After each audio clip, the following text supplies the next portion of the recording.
Hello students, welcome back to my YouTube channel primary tuition classes. मेरा नाम है पुष्पा यादव। आज मैं आप लोगों को क्लास 7 हिंदी साहित्य मेला चैप्टर 3 भारतवर्ष इसका पूरा क्वेश्चन आंसर कराने वाली हूँ। इसके पहले मैंने इस चैप्टर को पढ़ाया है और इसका अर्थ भी समझा दिया है। ठीक है, तो चलिए स्टार्ट करते हैं इसके क्वेश्चन आंसर्स। ठीक है, तो चलिए स्टार्ट करते हैं। आप लोग अपने अपने बुक्स में देखिए। पहला है नंबर 1 वस्तुनिष्ठ प्रश्न। निम्नलिखित प्रश्नों के सही उत्तर विकल्प से चुनकर लिखिए। तो कौन नंबर, निर्वासित राजकुमार कौन थे? अशोक, राम, दधीची या सिद्धार्थ? निर्वासित राजकुमार थे श्री राम, राम होगा। ठीक है, तो नंबर 2 ऑप्शन। फिर दूसरा देखिए, भारतवर्ष कविता के कवि कौन है? रामधारी सिंह दिनकर, राम नरेश त्रिपाठी, जयशंकर प्रसाद या सूर्यकांत त्रिपाठी निराला? क्या होगा? जयशंकर प्रसाद। Number 3 option.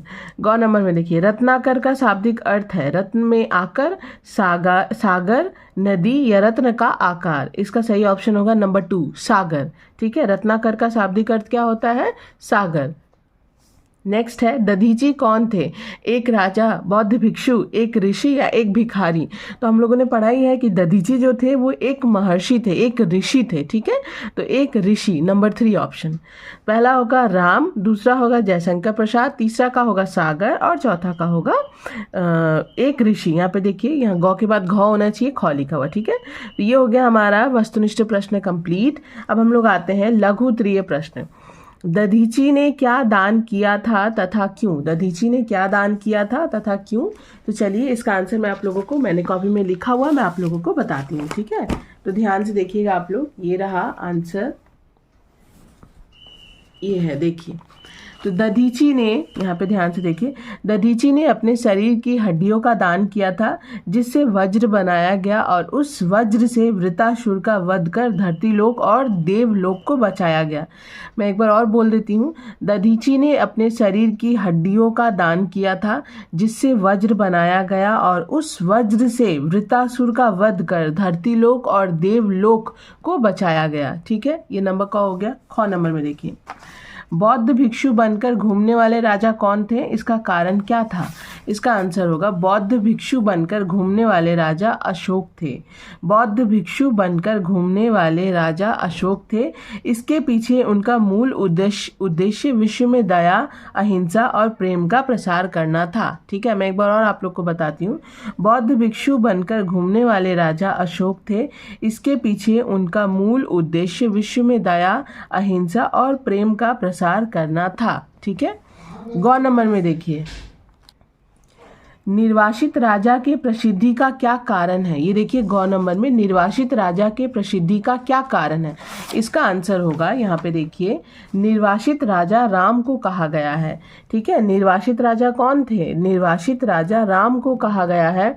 उनकी प्रसिद्धि का मूल आधार उनका महान त्याग और समुद्र में भी सेतु बनाकर रावण को पराजित करने की घटनाएं रही हैं। मैं एक बार और बोलती हूँ, निर्वासित राजा राम को कहा गया है। उनकी प्रसिद्धि का मूल आधार उनका महान त्याग और समुद्र में भी सेतु बनाकर रावण को पराजित करने की घटनाएं रही हैं। ठीक है, ये गौ नंबर हो गया। अब हम लोग आते हैं घ नंबर में। तो घ में देखिए क्या है, हिमालय का आंगन किसे और क्यों कहा गया है? ठीक है, हिमालय का आंगन किसे और क्यों कहा गया है? तो इसका आंसर आप लोग यहाँ से लिखिएगा। ये देखिए, हिमालय का आंगन भारतवर्ष को कहा गया है क्योंकि भारत हिमालय के चरणों में स्थित है। हिमालय भारत का गौरव है, हिमालय का सांस्कृतिक महत्व है। ठीक है, आई रिपीट, मैं एक बार और बोलती हूँ, हिमालय का आंगन भारतवर्ष को कहा गया है क्योंकि भारत हिमालय के चरणों में स्थित है। हिमालय भारत का गौरव है, हिमालय का सांस्कृतिक महत्व है। ठीक है, ये हो गया हमारा नंबर घ। तो अब हम लोग आ जाते हैं, लघु उत्तरीय प्रश्न हमारा कंप्लीट होता है। तो अब हम लोग आते हैं बोधमूलक प्रश्न में। तो बोधमूलक प्रश्न में क्या बोला गया है? देखिए, बोधमूलक प्रश्न, भारत के प्राचीन गौरव का वर्णन कीजिए। वर्णन करने बोल रहा है, वो भी भारत के प्राचीन गौरव का। तो चलिए इसको कैसे लिखना है, ये थोड़ा लॉन्ग है, आप लोग प्लीज़ ध्यान से देखिएगा और लिखते वक्त वीडियो को पॉज करके अच्छे से लिखिएगा। ठीक है, तो चलिए मैं आप लोगों को बताती हूँ। भारत के प्राचीन गौरव का वर्णन कीजिए, इसका आंसर, कविवर जयशंकर प्रसाद ने भारतवर्ष कविता में भारत के अतीत का गौरवमय चित्रण किया है। सर्वप्रथम हिमालय की गोद में स्थित भारत में ही सभ्यता और ज्ञान की किरणें फूटी। संगीत के 7 स्वरों की सरस्वती ने वीणा के तारों से झंकृत किया। सामवेद की रचना इसी भारत भूमि में हुई। महर्षि दधीची का अस्थिदान हमारी जातिता के विकास का उदाहरण है। उनकी अस्थि से देवराज इंद्र ने वज्र बनाकर वृतासुर का वध किया। इस प्रकार देव संस्कृति की रक्षा हुई। निर्वासित होते हुए भी श्री राम ने राक्षसी संस्कृति के विनाश तथा रावण को पराजित करने के लिए समुद्र पर सेतु का निर्माण कर दिया। भगवान बुद्ध और महावीर ने धर्म के नाम पर हो रही नर बलि तथा पशु बलि को समाप्त कर विश्व को शांति और अहिंसा का संदेश दिया। भारतीय वीरों ने तलवार के द्वारा विजय के स्थान पर धर्म और प्रेम की विजय को विश्व में प्रचारित किया। सम्राट अशोक भिक्षु बनकर घूम कर शांति, अहिंसा और प्रेम का प्रचार करते रहे। सम्राट चंद्रगुप्त ने युद्ध में यवन सेनापति सेल्यूकस को पराजित करके भी उसे प्राणदान देकर अनुपम उदाहरण प्रस्तुत किया है। तो ये है हमारे देश के, हमारे भारत के प्राचीन गौरव, जिसका वर्णन कवि ने अपनी कविता में किया है और जिसे मैंने आप लोगों को एक शॉर्ट फॉर्म में लिखकर बताया है। हालांकि ये बहुत बोधमूलक प्रश्न है तो थोड़ा लॉन्ग तो बनता है, ठीक है, बट पूरा कविता अगर उस हिसाब से लिया जाए तो बहुत बड़ा मैंने नहीं लिखा है, थोड़ा छोटा ही करके लिखा ताकि आप लोगों को याद करने में आसानी हो। ठीक है, तो मैं एक बार और आप लोगों को ये आंसर बता देती हूँ। सबसे पहले आप लोग यहाँ से लिखिएगा, कविवर जयशंकर प्रसाद ने भारतवर्ष कविता में भारत के अतीत का गौरवमय चित्रण किया है। सर्वप्रथम हिमालय की गोद में स्थित भारत में ही सभ्यता और ज्ञान की किरणें फूटी। संगीत के 7 स्वरों को सरस्वती ने वीणा के तारों से झंकृत किया। सामवेद की रचना इसी भारत भूमि में हुई। महर्षि दधीची का अस्थिदान हमारी जातिता के विकास का उदाहरण है। उनकी अस्थि से देवराज इंद्र ने वज्र बनाकर वृतासुर का वध किया। इस प्रकार देव संस्कृति की रक्षा हुई। निर्वासित होते हुए भी श्री राम ने राक्षसी संस्कृति के विनाश तथा रावण को पराजित करने के लिए समुद्र पर सेतु का निर्माण कर दिया। भगवान बुद्ध और महावीर ने धर्म के नाम पर हो रही नर बलि तथा पशु बलि को समाप्त कर विश्व को शांति और अहिंसा का संदेश दिया। भारतीय वीरों ने तलवार के द्वारा विजय के स्थान पर धर्म और प्रेम की विजय को विश्व में प्रचारित किया। सम्राट अशोक भिक्षु बनकर घूम कर शांति, अहिंसा और प्रेम का प्रचार करते रहे। सम्राट चंद्रगुप्त ने युद्ध में यवन सेनापति सेल्यूकस को पराजित करके भी उसे प्राण दान देकर अनुपम उदाहरण प्रस्तुत किया। ये हो गया हमारा बोधमूलक प्रश्न का मतलब 3 नंबर का क आंसर। ठीक है, ख नंबर में देखिए, पुरंदर ने पवि से है लिखा, अस्थि युग का मेरे इतिहास में वर्णित पौराणिक कथा का वर्णन कीजिए। ठीक है, तो इसको कैसे हम लोग लिखेंगे? पहला बात तो पुरंदर कौन है? यहाँ पे पुरंदर इंद्रदेव को बोला गया। ठीक है, तो अब उसका आंसर देखिए आप लोग। एक समय धरती पर वृतासुर नामक असुर, यहाँ पे देखिए थोड़ा कथा का बोला ना, पौराणिक कथा का वर्णन कीजिए जो उस समय क्या हुआ था, जो ये लाइनिंग आया है, पुरंदर ने पवि से है लिखा, अस्थि युग का मेरे इतिहास। ठीक है, तो उस हिसाब से हम लोग को ये थोड़ा कथा का इसमें वर्णन करना होगा। मतलब हम लोग को वो कहानी जो मतलब वो जो हुआ था, एक्चुअल क्या घटना हुई थी, वो थोड़ा बताना होगा। ओके, तो चलिए मैं आप लोगों को बताती हूँ। एक समय धरती पर वृतासुर नामक असुर का प्रकोप काफी बढ़ गया था। उसके अत्याचार से सूर, नर, मुनि सभी आतंकित हो गए थे। वृतासुर ने इंद्र को उनके पद से हटाकर देवलोक पर अधिकार जमा लिया और देवताओं पर अत्याचार करने लगा। उसके अत्याचार से त्रस्त इंद्र और अन्य देवतागण विष्णु के शरण में गए, जहां विष्णु जी ने उन्हें ऋषि दधीची के पास जाने के लिए कहा। उन्होंने बताया कि ऋषि दधीची के हड्डियों से निर्मित वज्र के द्वारा ही वृतासुर का संहार किया जा सकता है। इंद्र देवताओं समेत संकोच के साथ दधीची के पास पहुंचे और अपनी बात रखी। दधीची ने सहर्ष अपने प्राण त्याग दिए और अपनी हड्डियों से वज्र निर्माण की अनुमति दे दी। इस प्रकार वृतासुर का अंत हुआ और देव संस्कृति की रक्षा हुई। ठीक है, ये हो गया हमारा ख का। मैं एक बार और आप लोग को बता देती हूँ। एक समय धरती पर वृतासुर नामक असुर का प्रकोप काफी बढ़ गया था। उसके अत्याचार से सुर, नर, मुनि सभी आतंकित हो गए थे। वृतासुर ने इंद्र को उनके पद से हटाकर देवलोक पर अधिकार जमा लिया और देवताओं पर अत्याचार करने लगा। उसके अत्याचार से त्रस्त इंद्र और अन्य देवतागण विष्णु के शरण में गए, जहाँ विष्णु जी ने उन्हें ऋषि दधीची के पास जाने के लिए कहा। उन्होंने बताया कि ऋषि दधीची के हड्डियों से निर्मित वज्र के द्वारा ही वृत्तासुर का संहार किया जा सकता है। इंद्र देवताओं समेत संकोच के साथ दधीची के पास पहुंचे और अपनी बात रखी। दधीची ने सहर्ष अपने प्राण त्याग दिए और अपनी हड्डियों से वज्र निर्माण की अनुमति दे दी। इस प्रकार वृत्तासुर का अंत हुआ और देव संस्कृति की रक्षा हुई। ये हो गया ख नंबर। अब हम लोग आते हैं ग नंबर। ग में क्या बोला गया? भारतवर्ष कविता का मूल सार अपने शब्दों में लिखिए। ठीक है, तो चलिए इसका भी आंसर मैं आप लोगों को बता देती हूँ।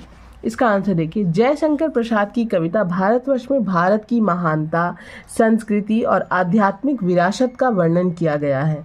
कवि बताते हैं कि भारत केवल एक भूभाग नहीं बल्कि एक विचारधारा है जहां शांति, प्रेम और मानवता का संदेश दिया गया है। भारत हमेशा से ज्ञान और धर्म का केंद्र रहा है, जहां ऋषि मुनियों ने तपस्या कर दुनिया को शिक्षित किया। यह भूमि केवल भौतिक उपलब्धियों से नहीं बल्कि अपने नैतिक मूल्यों, त्याग और सेवा भावना से महान बनी है। और भी है, भारत ने संपूर्ण विश्व को सहिष्णुता, परोपकार और भाईचारे का संदेश दिया है। अंततः यह कविता हमें अपने देश पर गर्व करने की प्रेरणा देती है और यह याद दिलाती है कि हमें अपनी संस्कृति और परंपराओं को सहेज कर रखना चाहिए। ठीक है, तो ये रहा भारतवर्ष कविता का मूल सार। मैं अब रिपीट नहीं करूंगी, आप लोग प्लीज़ ध्यान से देख लीजिएगा। ठीक है, ये पूरा आप लोग लिखिएगा, एकदम यहाँ तक है, महान बनी है, एंड देन यहाँ पर है, तो आप लोग पॉज कर करके लिख लीजिएगा। ओके, तो अब मैं आती हूँ घ नंबर में। तो घ में क्या बोला गया है? निम्नलिखित पंक्तियों की व्याख्या ससंदर्भ कीजिए। तो यहाँ पर पंक्तियाँ दी हुई है जिसकी व्याख्या हम लोगों को करनी है। तो देखिए घ नंबर में है, अब हम लोग एक नंबर क्या बोला गया? हमारे संचय में था दान, अतिथि थे सदा हमारे देव। हमारे संचय में था दान, अतिथि थे सदा हमारे देव। ठीक है, तो चलिए इस पंक्ति का अर्थ मैं आप लोगों को बताती हूँ। तो प्रस्तुत पंक्ति में कवि ने कहा है कि यह भारत भूमि की विशेषता रही है कि इसने कभी भी आर्थिक संचय पर बल नहीं दिया। भारत ने बल, ज्ञान, बुद्धि और धन का संचय सदा परोपकार की भावना से ही किया। हमने जब भी संचय किया विश्व हित के लिए उसे दान में दे दिया। भारत ने कभी भी अतिथि का तिरस्कार नहीं किया। अतिथि देवो भव की अवधारणा को सफल करते हुए अपने अतिथियों को देवतुल्य माना और उनका सत्कार किया। ठीक है, मैं एक बार और आप लोग को बता देती हूँ। प्रस्तुत पंक्ति में कवि ने कहा है कि यह भारत भूमि की विशेषता रही है कि इसने कभी भी आर्थिक संचय पर बल नहीं दिया। भारत ने बल, ज्ञान, बुद्धि और धन का संचय सदा परोपकार की भावना से ही किया। हमने जब भी संचय किया विश्व हित के लिए उसे दान में दे दिया। भारत ने कभी भी अतिथि का तिरस्कार नहीं किया। अतिथि देवो भव की अवधारणा को सफल करते हुए अपने अतिथियों को देवतुल्य माना और उनका सत्कार किया। ठीक है, अब नंबर 2 देखिए। नंबर 2 में बोला गया है, नंबर 2 में देखिए, बचाकर बीज रूप से सृष्टि नाव पर झेल प्रलय का शीत होगा। यहाँ पे शक्ति नहीं होगा, ये देखिए लाइनिंग हमने पढ़ा है ना, प्रलय का शीत है, यहाँ पे गलती से शक्ति दिया हुआ जो कि रॉन्ग है। तो बचाकर बीज रूप से सृष्टि नाव पर झेल प्रलय का शीत, तो इसका अर्थ अब हम लोग जानते देखिए क्या होगा। इसका अर्थ होगा, ये थोड़ा छोटा ही होगा, कि हमारे आदि पुरुष ने बीज रूप में सृष्टि की रक्षा की। प्रलय के समय सब कुछ जलमग्न हो गया। अकेले मनु एक नाव में बैठकर हिमालय की चोटी पर पहुंच गए। प्रलय कालीन शीत लहरी को सहकर भी निडर बने रहे। श्रद्धा के सहयोग से उन्होंने सृष्टि को बचाया। मैं एक बार और बोलती हूँ, हमारे आदि पुरुष ने बीज रूप में सृष्टि की रक्षा की। प्रलय के समय सब कुछ जलमग्न हो गया। अकेले मनु एक नाव में बैठकर हिमालय की चोटी पर पहुंच गए। प्रलय कालीन शीत लहरी को सहकर भी निडर बने रहे। श्रद्धा के सहयोग से उन्होंने सृष्टि को बचाया। ठीक है, ये हो गया घ का 2 नंबर। अब हम लोग आते हैं घ के 3 नंबर में। तो जिए तो सदा उसी के लिए यही अभिमान रहे यह हर्ष। चलिए अब इसका अर्थ हम लोग देख लेते हैं। तो इसका अर्थ होगा, ये देखिए, यह अंश भारतवर्ष कविता से उद्धृत है। यह अंश भारतवर्ष कविता से उद्धृत है। इसके कवि श्री जयशंकर प्रसाद है। यहाँ कवि की राष्ट्रीय भावना तथा देश प्रेम की इच्छा व्यक्त हुई है। यहाँ कवि की राष्ट्रीय भावना तथा देश प्रेम की इच्छा व्यक्त हुई है। कवि का कथन है कि हमारा जीवन स्वदेश भारतवर्ष के लिए है, अतः हम जिए तो भारत के लिए और मरे तो भारत के लिए। हमें इस बात का अभिमान होना चाहिए कि हमारा जीवन अपने देश के लिए ही है। हमें स्वदेश के लिए अपना तन मन धन अर्थात सर्वस्व अर्पण कर देने के लिए सदैव प्रस्तुत रहना चाहिए। मैं एक बार और आप लोगों को बोलती हूँ। यह अंश भारतवर्ष कविता से उद्धृत है। इसके कवि श्री जयशंकर प्रसाद हैं। यहाँ कवि की राष्ट्रीय भावना तथा देश प्रेम की इच्छा व्यक्त हुई है। कवि का कथन है कि हमारा जीवन स्वदेश भारतवर्ष के लिए है। हमारा जीवन यहाँ पे हमारा जीवन स्वदेश नहीं, हमारा जीवन सदैव भारतवर्ष के लिए है, ठीक है। या फिर हमारा जीवन स्वदेश यानी कि हमारा देश भारतवर्ष के लिए, ये भी हो सकता है। सदैव भी लिख सकते तो स्वदेश का अर्थ हुआ कि हमारा जीवन, मतलब हमारा जो जीवन है स्वदेश, अपना देश भारतवर्ष के लिए, अपने देश भारतवर्ष के लिए, ठीक है। तो हमारा जीवन स्वदेश भारतवर्ष के लिए है, अतः हम जिए तो भारत के लिए और मरे तो भारत के लिए। हमें इस बात का अभिमान होना चाहिए कि हमारा जीवन हम अपने देश के लिए ही है। हमें स्वदेश के लिए अपना तन मन धन अर्थात सर्वस्व अर्पण कर देने के लिए सदैव प्रस्तुत रहना चाहिए, ठीक है। इसी के साथ हमारा सारा क्वेश्चन आंसर कंप्लीट होता है। अब हम लोग आते हैं भाषा बोध में। तो निम्नलिखित शब्दों से उपसर्ग एवं मूल शब्द अलग कीजिए। तो ये देखिए, ये सारे शब्द हैं, इसमें से मैंने उपसर्ग और मूल शब्दों को अलग किया। मैं आप लोगों को बताती हूँ। तो ये देखिए, ये है उपसर्ग, ठीक है, और ये है मूल शब्द, ठीक है। तो चलिए देखते हैं। तो ये देखिए, ये है शब्द मैंने यहाँ उतार लिया है, उपसर्ग और मूल शब्द मैंने अलग किया। मैं आप लोगों को बताती हूँ। पहला है आलोक, तो हमारा यहाँ पे, ठीक है, पहला शब्द है आलोक। तो उपसर्ग आ और मूल शब्द लोग, यानी कि उपसर्ग जो है वो शब्द के पहले लगते हैं, ठीक है, और प्रत्यय जो होते हैं वो शब्द के बाद में लगते हैं। तो उपसर्ग जो है वो शब्द के पहले लगते हैं, तो यानी कि आलोक, तो इसमें उपसर्ग हमारा आ और मूल शब्द लोक, तो आ प्लस लोक। विमल, वी प्लस मल, वी हमारा उपसर्ग हो गया, मल हमारा मूल शब्द हुआ। अतिथि, अ प्लस तिथि, ठीक है, अ प्लस तिथि, अ हमारा उपसर्ग हो गया, तिथि हमारा मूल शब्द। अभिमान, अभी प्लस मान, अभी हमारा उपसर्ग हुआ, मान हमारा मूल शब्द हुआ। संगीत, सम प्लस गीत, सम हमारा उपसर्ग हो गया, गीत हमारा मूल शब्द हो गया, ठीक है। तो ये सारा हम लोगों ने उपसर्ग अलग कर दिया है मूल शब्द से। अब है ख नंबर। तो ख नंबर में बोला गया निम्नलिखित शब्दों का संधि विच्छेद कर संधि का नाम लिखिए। संधि विच्छेद करके उसका नाम लिखना है। तो देखिए, मैंने लिखा हुआ, मैं आप लोगों को बताती हूँ, अच्छे से ध्यान से देखिए। पहला है हिमालय, हिम प्लस आलय, ये संधि विच्छेद किया हम लोगों ने। ये कौन सी संधि है? स्वर संधि है। कौन सी संधि है? स्वर संधि। संस्कृति, सम प्लस श्रुति, सम प्लस श्रुति, ये व्यंजन संधि है। निर्वासित, निह प्लस वासित, विसर्ग संधि है। संचय, सम प्लस चय, व्यंजन संधि है। रत्नाकर, रत्नाकर, रत्न प्लस आकर, स्वर संधि, ठीक है। हिम प्लस आलय स्वर संधि, सम प्लस श्रुति व्यंजन संधि, निह प्लस वासित विसर्ग संधि, सम प्लस चय व्यंजन संधि, रत्न प्लस आकर स्वर संधि। ओके, अब हम लोग आते हैं ग नंबर में। तो ग नंबर में क्या बोला गया? निम्नलिखित सामासिक पदों का विग्रह कर समास का नाम लिखिए। अब इसमें हम लोगों को सामासिक पद मतलब समास विग्रह करना है और उस कौन सा समास है ये बताना है हम लोगों को, ठीक है। तो चलिए, मैंने ये भी किया हुआ, मैं आप लोगों को बताती हूँ। ये देखिए, तो पहला है सप्त स्वर, है ना, सप्त स्वर, 7 स्वरों का समाहार, ये हो जाएगा द्विगु समास। उत्थान पतन, ये है, इसका समास विग्रह होगा उत्थान और पतन, ये होगा द्वंद्व समास। शांति संदेश, ये होगा शांति का संदेश। तत्पुरुष समास। अस्थि युग, अस्थि का युग, ये भी तत्पुरुष समास, ठीक है। पहला है सप्त स्वर, 7 स्वरों का समाहार, द्विगु समास। उत्थान पतन, उत्थान और पतन, द्वंद्व समास। शांति संदेश, शांति का संदेश, तत्पुरुष समास। अस्थि युग, अस्थि का युग, तत्पुरुष समास, ठीक है। अब है नेक्स्ट हमारा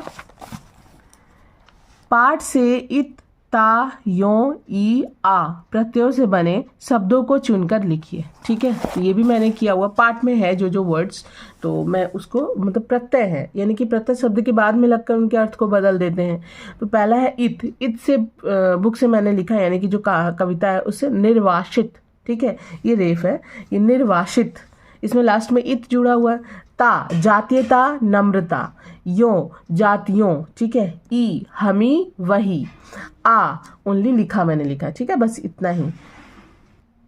अब लास्ट है हमारा अंग, निम्नलिखित शब्दों के अर्थ लिखकर वाक्य में प्रयोग करो। निम्नलिखित शब्दों के अर्थ लिखकर वाक्य में प्रयोग करना। तो पहला है पुरंदर, रत्नाकर, सर्वस्व, नम्रता, अभिनंदन, ठीक है। तो देखिए सबसे है पुरंदर, इसका अर्थ होता है इंद्र, पुरंदर का अर्थ होता है इंद्र। अब इससे वाक्य क्या बनाएंगे, पुरंदर ने वज्र से वृतासुर का वध किया। पुरंदर का अर्थ होता है इंद्र, पुरंदर ने वज्र से वृतासुर का अर्थ वध किया, ठीक है। दूसरा है रत्नाकर, रत्नाकर का समुद्र, श्री राम ने रत्नाकर पर सेतु का निर्माण किया। श्री राम ने रत्नाकर पर सेतु का निर्माण किया। सर्वस्व अर्थ होता है सब कुछ, हमें स्वदेश पर सर्वस्व न्यौछावर कर देना चाहिए। सर्वस्व का अर्थ क्या होता है, सब कुछ, हमें स्वदेश पर सर्वस्व न्यौछावर कर देना चाहिए। नेक्स्ट है नम्रता, नम्रता का अर्थ होता है विनय पूर्वक या विनय। तो हमारे पूर्वजों में सदा नम्रता बनी रही, हमारे पूर्वजों में सदा नम्रता बनी रही। अभिनंदन, अभिनंदन का अर्थ होता है स्वागत, हमें महान पुरुषों का अभिनंदन करना चाहिए, हमें महान पुरुषों का अभिनंदन करना चाहिए, ठीक है। तो इसी के साथ हमारा ये चैप्टर 3 कंप्लीट होता है। तो वीडियो अगर आप लोगों को अच्छी लगी हो तो प्लीज़ वीडियो को लाइक शेयर एंड सब्सक्राइब कीजिए। मैं मिलती हूँ नेक्स्ट वीडियो में चैप्टर 4 के साथ। बाय।